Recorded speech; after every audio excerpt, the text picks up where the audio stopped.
So I had somebody ask me to do a build rundown of this guy. So I figured that's what I'd do. Give you guys a rundown, what the build was, a couple little details on it, and kind of go from there. So here we go.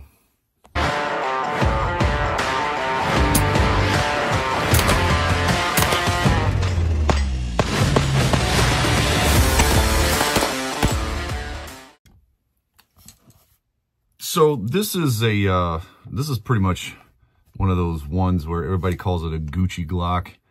I call this one a wannabe Gucci Glock, I'll be honest with you.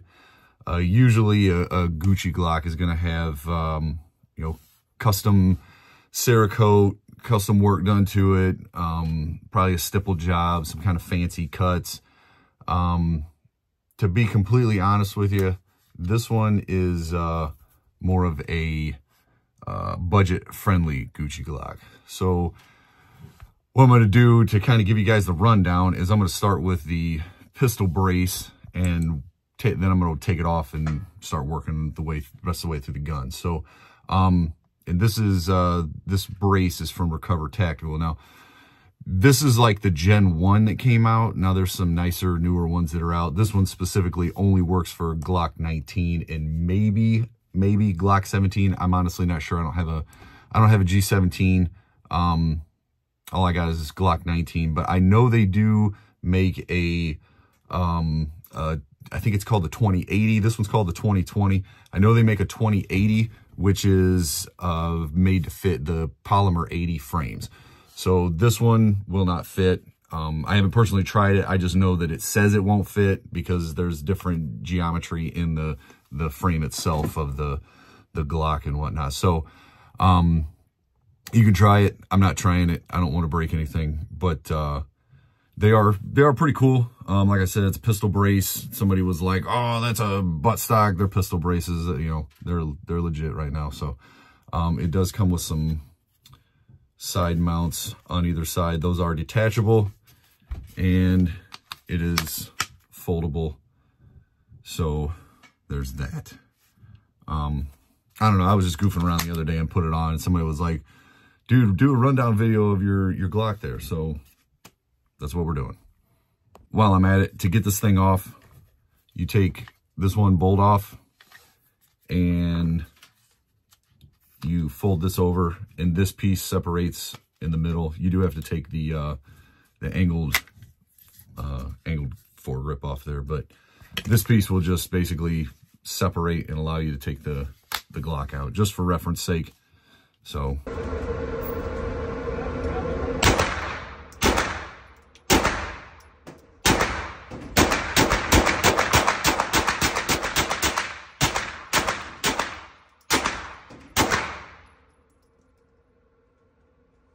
all right, so I took the Recover Tactical brace off there, and I'm just going to give you guys a quick flyby here, so to speak, so you can see what everything kind of looks like.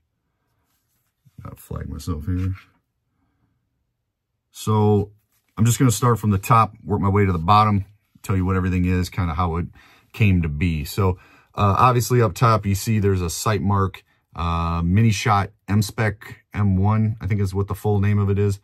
This is like their first gen little red dot. Now this was actually intended for like rifle PDW kind of thing, but it is obviously mountable on anything that has the correct footprint.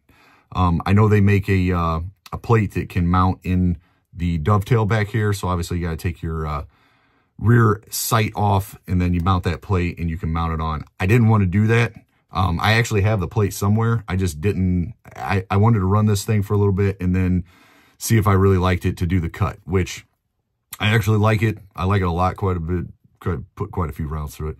And I ended up having a guy do the cut for me to run this optic. Now, something to note is this runs a Burris Doctor footprint. So if you're looking at footprints, this is not an RMR footprint. This is the Burris Doctor footprint. So if you're taking a non-cut, cut Glock or SIG or whatever to put one of these on, you have to make sure you tell them what footprint it is, or make sure they know that, hey, this is a different footprint. So I do really like it, though. I will say that the field of view, or, you know, the glass, I've never had any problems with it. I've dropped it. I've shot thousands of rounds through this thing. I've not had any problems with it. And the really nice thing is if I do EDC this, I just leave it on. It does have an up and a down for the brightness, and it is all time on. It does not shut off. It's all time on. The cool part is, though, if the battery dies, the battery port is right here on top. So you can take a little screwdriver, open it up, put a new battery in, you're good to go. You don't have to tear anything apart. You don't have to re-zero, nothing. It's all good to go. So I have, like I said, I love this thing. You can tell it's got some beat up marks up here where I've dropped it and banged on it and freaking charged it on, you know, pieces of wood and all kinds of different stuff. So, yeah, moving into the barrel, you can tell it's got the backup tactical barrel, and their compensator both have their branding. And if you can tell right there, it says Gen 4. So this is the Gen 4 model. I know they make a Gen 3.4 and a Gen 5, I believe is. So this would be the 3.4 model and a Gen 5. I could be wrong. It may be 3 and 4.5 are together. I can't remember. But the difference is actually the angle on the original Glock slide out here. They just make it have a more of a angle right here and right here to make it match the slide. So that's really the only difference. Compensator threads onto a threaded barrel, and it's got 2 set screws, one right there and one right there. So you thread it on, set the set screws, and you're done. It's good to go. It does work very, very well. I took it to Lake Erie Arms and beat the living crap out of it, and slow-mo, everything. It was just like, as soon as you hit, boom, that snapback is right there. Like, it puts you right back on target. So I do really like compensators. I was kind of I don't want to say skeptic, but I just didn't have experience with them. I have experience with it now, this one and a couple others, and I freaking love them. Definitely worth the money. So moving down into the frame portion, if you notice, that trigger kind of looks stock, but then again doesn't look stock. It's not stock. That is the Glock Performance trigger. If you have any experience with the Timney Alpha, I believe is the name, similar kind of internal operation. Me personally, if I'm going to EDC it, and I've got both. I've got 2 Timneys in this.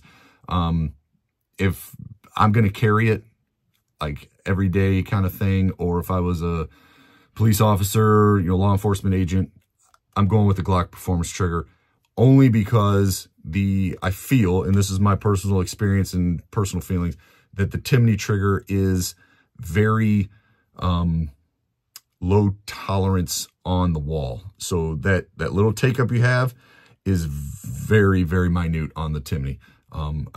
In those intense situations, you get on that trigger, and I'm not saying something bad could happen. I'm just saying, me personally, I don't know if I trust myself that much. So, buyer be warned.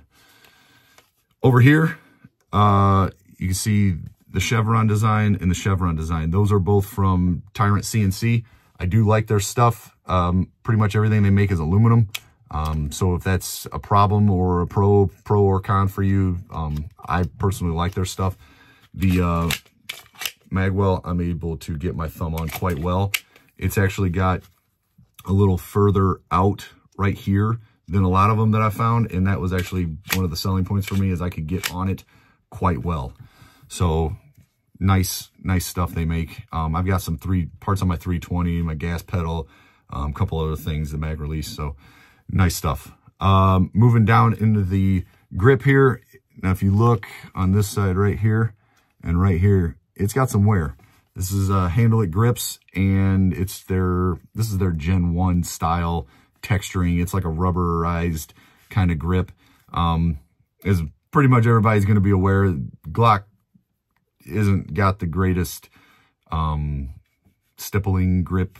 I just wanted something with a little more grip, a little more grit on my hand, and I went with Handle It grips, and I freaking love it. And this has been on there for probably 3, maybe 4 years. It's not coming off anywhere. It's not peeling. Like, even if it did, you heat it back up and push it back down, reheat the glue and it freaking sticks. So stuff is, I like their stuff. So, further down, you'll see there's a flared Magwell here. Flared Magwell is from Magpul. It basically just goes up in, and if I remember right, this one has one screw at the back, which is actually covered because of the handle it grips, which isn't a big deal for me because I don't plan on changing it out. And ultimately, down at the very bottom, you'll see there's a backup tactical. This is one of their newer products, the extended magazine. Does have a very nice design, very clean. They come in like, I don't know, like 4 or 5 different colors, but the installation, super easy. You take the original mag base off, stick your finger up in there, kind of hold the guts in. You start this, slide it on, and then to hold it in place, there's one set screw that goes in that hole, and that's the bottom of it. It just locks it in place. Super easy, and it works well with the Magpul flared Magwell. The angle on it right here, I'm guessing was designed to keep it from hitting on a flared Magwell. So should be good. I don't know where this red pin came from. I put it in there. I found it one day, just I don't remember where it came from, but it's there. And the last thing on my my cheapo Gucci Glock build is the double undercut here. Now, I don't have any money in it because I did it myself. You can see there's some little tooling chatter marks there from, you know, me doing it. Is what it is. I like it. It came out well. Kind of matches the rest of the gun for me because I did all of it. Everything on this I made, you know, test and tune, fit, all that kind of stuff. I did it. Just me. That's the way I like doing stuff. Except for the cut. I didn't do the cut. But, yeah. Hopefully you guys like the build there. It does have some wear because I use it. Probably 4,000 or 5,000 rounds through this thing since I got it. Obviously, not every piece has that because I've added stuff as I've gone, but you know, yeah, this is one of my go-tos. But hopefully it answers the question of what the budget Gucci Glock build is. If you guys got any questions, you want to know specifics on something else I didn't go over, hit them up in the comments. You know, if you want to stick around, keep following along with what I'm doing, hit that subscribe button, hit the like on the video, share the video. I don't ever tell anybody, but share the video. It helps me out. Gets me in the algorithm. So hopefully you guys like it though. I'll be around. Got some other videos I'm working on. So stick around. As always, stay tuned, stay tactical, and I'll see you guys next time.